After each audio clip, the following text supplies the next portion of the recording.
ফেব্ৰুৱাৰী তাৰিখে অসমৰ মাননীয় মুখ্যমন্ত্ৰী গুপ্তেশ্বৰ দেৱালয়লৈ আহিব ৰাতিপুৱা 9টা বজাত। 28 ফেব্ৰুৱাৰী ৰাতিপুৱা 9টা বজাত তেখেত গুপ্তেশ্বৰ দেৱালয়ত আহি উপস্থিত হ'ব। গুপ্তেশ্বৰ মন্দিৰ দেৱালয়ত পূজা ভাগত তেখেত অংশগ্ৰহণ কৰিব আৰু তাৰ পৰা পোনে পোনে তেখেত নিজ বৰচলালৈ যাব।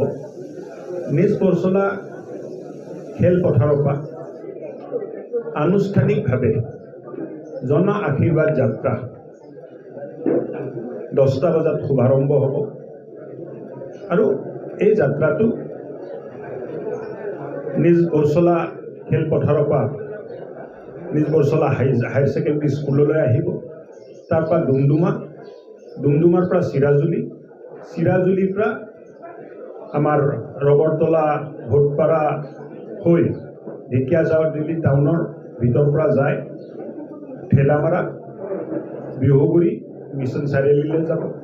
মিছন চাৰিআলিৰ পৰা আকৌ সোঁহাতে যাত্ৰাটো তেজপুৰ টাউনৰ ফালে গতি কৰিব। ত্ৰিবেণী হলৰ সন্মুখৰ পৰা যাত্ৰাই মহাভৈৰৱ মন্দিৰ আৰু মহাভৈৰৱ মন্দিৰৰ পৰা আকৌ নেশ্যনেল হাইৱেলৈ আহিব। তাৰ পৰা যাত্ৰা আকৌ মিছন চাৰিআলিত আহিব আৰু মিছন চাৰিআলিৰ পৰা যাত্ৰাটো বালিপাৰালৈ গতি কৰিব। এই হ'ল থুলমূল এটা ৰোড প্লান। প্ৰথম দিনৰ যাত্ৰা শোণিতপুৰ জিলাত যিটো হ'ব তাৰ এটা মেপ আপোনালোকক দিম। তাৰ পিছদিনা জাগি ৰোডৰ পৰা মৰিগাঁও ৰহা নগাঁও হৈ বহৰমপুৰৰ পুৰণি গুদামত যাত্ৰাটো সমাপন হ'ব। 2 তাৰিখে মুখ্যমন্ত্ৰীয়ে গহপুৰ কল্যাণী থানৰ পৰা পূজা ভাগত অংশগ্ৰহণ কৰিব। কনকলতা বৰুৱা বাইদেউৰ পৈতৃক জাগাত তেখেতে শ্ৰদ্ধাঞ্জলি দি যাত্ৰাটো তাৰ পৰা শুভাৰম্ভ হ'ব আৰু যাত্ৰাটো গহপুৰৰ পৰা বিহপুৰীয়া পৰা ৰঙা নদীৰ পৰা নাওবৈচালৈ যাব। 3 তাৰিখ আৰু 4 তাৰিখ ফকুৱা হোলীৰ কাৰণে যাত্ৰাটো স্থগিত থাকিব। 5 তাৰিখৰ পৰা যাত্ৰাটো আকৌ আৰম্ভ হ'ব।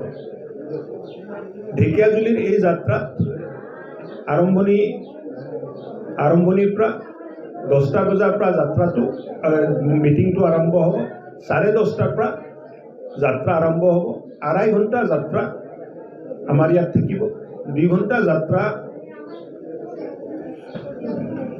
আমাৰ বৰচলাত থাকিব। 2 ঘণ্টা যাত্ৰা তেজপুৰত থাকিব আৰু তাৰ পৰা মিছন চাৰিআলিৰ পৰা যাত্ৰাই আকৌ ৰঙাপাৰা এটা অংশ চুই নদুৱাৰ সমষ্টিত সমাপন ঘটিব। মই ভাবোঁ যিটো পৰিকল্পনা কৰা হৈছে আৰু যিটো চিন্তা কৰা হৈছে 2 লাখৰো অধিক জনগণৰ আশীৰ্বাদ প্ৰথম দিনাৰ যাত্ৰাত মুখ্যমন্ত্ৰী ডাঙৰীয়াই পাব বুলি আমি আশা কৰি আগবাঢ়ি আছোঁ। যাত্ৰাপথত বিভিন্ন ফৰ্মেটত যাত্ৰা হ'ব। ক'ৰবাত মানুহৰ সমাগম হৈ আছে তেনেকুৱাও থাকিব পাৰে। ৰাস্তাত 2 পাৰে মানুহ আছে তেনেকুৱাও থাকিব পাৰে। চব বেলেগ বেলেগ জেগাত বেলেগ বেলেগ ফৰ্মেট আছে। ক'ৰবাত মানে যাত্ৰাটো স্পীডতো যাব য'ত মানুহৰ বস্তি নাই, ধৰক ফৰেষ্ট এৰিয়া আছে, জংঘল আছে, নদী আছে, পথাৰ আছে। চ' তেনেকুৱা এটা পৰিকল্পনা কৰা হৈছে। ঢেকীয়াজুলিৰ বিস্তৃত প্লেন কালি 2টা বজাত আমি ৰিলিজ কৰিম। গুপ্তেশ্বৰ দেৱালয়ত তেখেতে পূজা কৰিব। পূজা কৰি নিজ বৰচলা খেলপথাৰত যাব। তাৰ পৰা যাত্ৰা আৰম্ভ হ'ব। সকলো যাত্ৰাৰ শুভাৰম্ভণি অনুষ্ঠানত অংশগ্ৰহণ কৰিব। ৰাজ্যিক সভাপতি তেখেতেও যাত্ৰাত লগতে থাকিব। বৰ্তমান ফাৰ্ষ্ট ফেজৰ যিটো যাত্ৰা আছে সেইটো 10 ফেব্ৰুৱাৰীলৈ চলিব।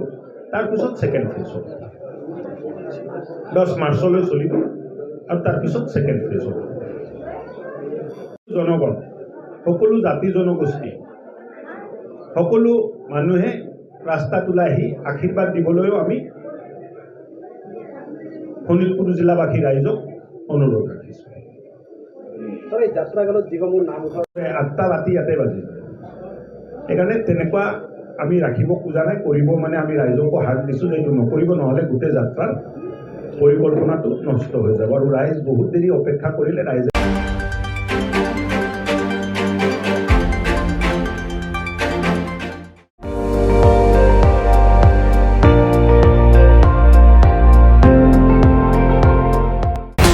আপুনি চাই আছে ND24 সৰ্বশ্ৰেষ্ঠ নহয় সৰ্বোত্তমৰ দৌৰত।